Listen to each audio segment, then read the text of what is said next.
Sorry about the lighting. It's not that bright. I have the lights on. The blinds are open. Hoping you guys are all well. So, I did do a poll on Instagram and I asked you guys, what did you want to hear first? My life in NYC or, questions to ask self. You guys at my life in NYC. So here I am. So, why did I move to NYC? I always wanted to move there. One, because I just felt like that's the place for me, Growing up, I felt like I didn't fit in. And I don't like to use this terminology of not fitting in. But that was where my mindset was growing up. So I felt like I didn't fit in with the people in my town, growing up. So yeah. That was one. And just, visiting and going there, I always felt like, oh, this is a place for me. The inspiration, the energy, I'm so energized. And I felt like, yeah, I'll definitely find my niche, my people here. So that was one reason. And then the plan for me was to always move to New York and then go overseas. And also the way I had planned it out was to do undergrad there. So I had finished junior college, got my associates. I transferred to a school in Staten Island, CSI. It's a CUNY school, City University of New York. And I had the plan was to, become a resident during undergrad. So when it came to grad school, I wasn't an out-of-state student and I would be paying residential fees, which are, better, of course, a lot better. So, yeah, that's why I moved to New York. Now, when it came to the plan, as far as I literally kind of just did it, but kind of like I just did it. I was like, I'm just ready. Like, I was like, okay, I got this amount of money. It was kind of like I didn't plan it as well, Honestly, I just did it. I was like, let me just do this thing, I honestly don't have like a lot of money, to literally sustain myself for as long as I had planned to be up there. But I'm like, I'm gonna make it work. When you go to New York, you gotta be a hustler. You just gotta make things happen and work. So yeah, that's now. First, I'll get into my living experience. I won't go so much into like my housing experience because that's a separate video. But I lived in 4 different places, in 4 different houses. When I first moved up there, I lived with my mentor, who was my math teacher here, and in Maryland, in Baltimore. So yeah, I lived with her. She has 3 kids, and during when I was up there, she had all 3 of her kids under 5. And the plan was initially to move into the apartment space that she was going to have together, but it wasn't together yet. So I was staying in their guest room. So I lived there for about a month or a little over a month. And then I moved into this place, which was terrible, which was my second living space. And gosh. So the landlords were Jamaican. It was a disgusting infestation like of roaches in that house. It was, and every other insect you could think of was in that house. They had a water problem, like a mildew problem. It was just disgusting. I didn't feel comfortable there. I didn't eat there. I didn't shower there. Like, it was just not a good living experience. Honestly, he hid the infestation from me when I went to view the place. And he knew that this was like my first time out on my own. And I guess he took advantage of that to get me as a, renter, to get me as a tenant. So, yeah, I rented. So I look for, oh, I do want to let you guys know. When the plan was to rent a room because that was the cheaper route.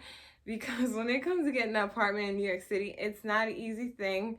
You sometimes you gotta have a letter of recommendation, a credit check, broker's fees, pay stubs, all of that stuff. It's a lot that goes into that. Now, before I left, they were like making their changes for the broker's fee. So yeah. Oh, I do want to let you guys know this is before the pandemic. And this was before I had a filter, okay? Before that spiritual awakening, before this transition, okay? So I do want to let you guys know that. So I'm going to be, when I say certain things, I'm speaking in context of that time and where my mindset was. So, yeah, like the room was $550. So I do want to say, so I'm going to give you guys, like, I know people are moving to New York City. I wouldn't recommend moving to New York City right now, but, because, they're trying to make vaccination mandatory, and then that mandatory to the point of being held, being in holding. But yeah, I wouldn't recommend, because it's not the New York City that it was, and through this New World Order, like, implementation, it's going to be much more amplified in major cities. So, yeah. But yeah, that place was terrible. So I didn't see the infestation when I came to check the place out.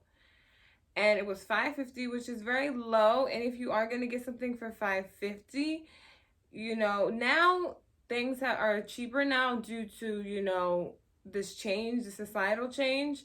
And because, a lot of people left New York City, so, the lottery with apartments are different now. And, I do want to say $550 is a low end, and some like $500, $550 low end. Don't be expecting something great. Don't have high expectations for renting a room, because the chances are it's going to be janky. So, yeah, I had like 3-4 keys to get into the place. It was on Benziger, which is like where everything be popping off. I lived off of Jersey Street. So, like, if you know Staten Island, should be popping off. Shit is known to just be popping off on Jersey Street. And I would walk out, NYPD's chasing somebody up the street. Shit would just be popping off. So it was like, oh, this is not really the place for me. This block, this house. So it was rough. It was rough. I had told him, like I wasn't even there for a full week, and I'm like, how about you give me back some of the rent I gave you and my security deposit, and I'll leave this week. He was like, no. So I was like, you know what? I'll just stay for the rest of the month. Here's my 30-day notice. I'll be gone. So, like, it was, let me just tell you how bad it was. There were roaches crawling up, like, as far as the bathroom, roaches crawling up the sink, roaches crawling up the toilet, roaches in the bathtub. So I wasn't taking showers here. Like, it wasn't a good experience. I was washing up, and I was always like, okay. Like, when it came to sitting on the toilet, it was like, oh gosh, like, roach, please don't go up my nanny, please don't go up my anus, roach, please don't come around here. So it was not so great. And I had also viewed a room with a French lady who lived a few blocks down, and I didn't go with her because, she was like advertising, temporary and long term, but she was giving off like, I don't want you to stay here too long kind of thing. And I was like, okay, I'm cool on you. Like, it's not clear. Like, you want the money, but you don't want people to stay here too long. Like, what is it? Like, is this a guest house or not? Like, what are you, be clear about, what you're offering. So I was like, I'm cool on her. I didn't have rapport with her like I did with the Jamaican couple, the elder couple, the older couple. I wouldn't call them elders. So, yeah, I moved out of there, and then I moved in with this lady. She turned out to be a narcissist, and it was just like, I'm not gonna stay here for too long. So then I had moved into another home that was being rented out, and it was from the roommate who was at the French lady's house who moved into a house to rent out rooms. So that was my fourth place. And yeah, so now I'm gonna get into. Okay, so I will say, like, my experience in New York was great, but it was also, there was some rough patches, as far as, like, I did experience things there were more traumas all in those, like, a little over 2 years than there were in my hometown. So that was, an experience, so like I had suspected someone trying to get me into human trafficking. So, I wasn't coming out of the house for some time. I was looking over my shoulder. People trying to scam me. That was before I had my filter and before I was really trusting my intuition and just trusting myself 100%. So, yeah. So now, yeah, it was just, I came into people that were just like trash. As far as like, I think, and the thing is, if you ask other people who moved to New York, a lot of people have lived in different places, have had to move, consistently, and that's just how it is, So from an outsider, they're like, you need stability, you need to stop moving. But it's New York City, and the culture of New York City is people are either dating, living together, in a relationship, living together, or you are renting room out of your parents' house or living with your parents, or you are living with housemates. That's just how it is. Or you are living in an apartment by yourself, but the finances have to be together for that. So yeah.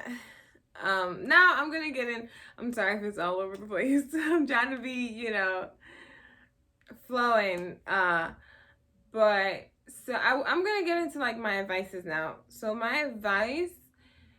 Now I do want to say, even people who are making 80 plus to $100,000 a year in New York City have side gigs, have side hustles.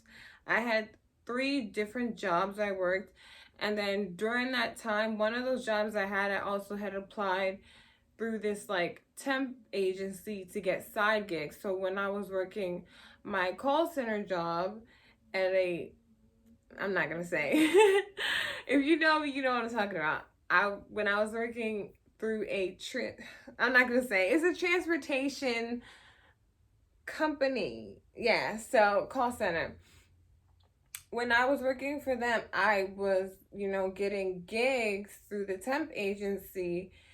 So after I left that job, I would go, to the side gig, and it was in Prospect Park. It was a festival, and I basically worked in the section where you serve drinks, and I did basically the cashier job, So, yeah.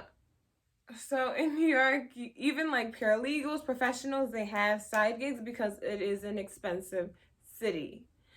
So that's just to show the quality of life in the States. It's too much of a rat race. It's too much of a hustle when you're living in a certain area and trying to live a certain lifestyle, as far as when it comes to housing, groceries, activities, going out with your friends, vacation. Like people who are trying to live that kind of lifestyle most likely have side gigs, or they have a stable job that pays them enough to where they're able to budget. But a lot of people have side gigs because I'm telling you, 80,000 is not a lot in New York City. Even 100,000 is not a lot in New York City if you're trying to live a certain lifestyle. So that's what I do want to let you guys know. Now, when it comes to, for me, I would say, one thing I would say from my entire experience, I wouldn't recommend rushing out of your parents' house to be independent, because that's what I would kind of say that's what I did. I don't want to say rush, but I kind of pressed it because I told myself, 21, I'm out of here. I want to be independent. I want to be establishing this type of thing for myself. And that's not the reality of life. Even at 25, we think we're going to have kids and going to have this and that. And that's not really how life shows up for us and how divine timing and things work for us, you know? So I would say, I would recommend, I'm not, recommending, but if you do want to move to New York City, I would definitely say having a stable career. My friend, she was in data analyst, cancer research work. She already had her bachelor's. She also had just left London, after getting her master's.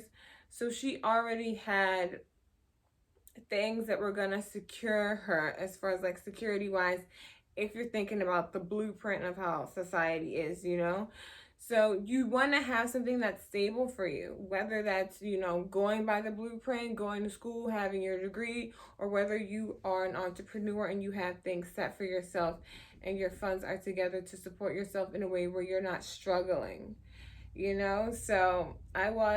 So the agreement, when I was there, I was attending school.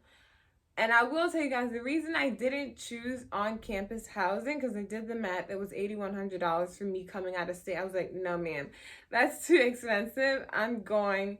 And also, I knew I wanted to move there and live there, and I'm not about to be trying to find a place to stay when summer comes around. Or, trying to kick out that extra money, worry about extra money for staying on campus during the summertime for summer classes. So I'm like, I'm gonna do off campus. And, that kind of it changed my college experience. My college experience is not what a lot of people get when it comes to dorms. It was very like, it wasn't that. So, yeah. Yeah, I wouldn't, yeah, out of state, it was just too much money. So that's why I chose that. And yeah, so the agreement, yeah, when I was in school, my parents were helping me with rent. And when I wasn't, like, when it was, not during normal, semester, like fall and spring, I was paying my own rent, groceries, etc. So yeah, yeah, that was the agreement. Even, if I could step in and just pay all of it, I would do that as well, or go half. So that was what I did there. So yeah. Um, what else did I want to get into?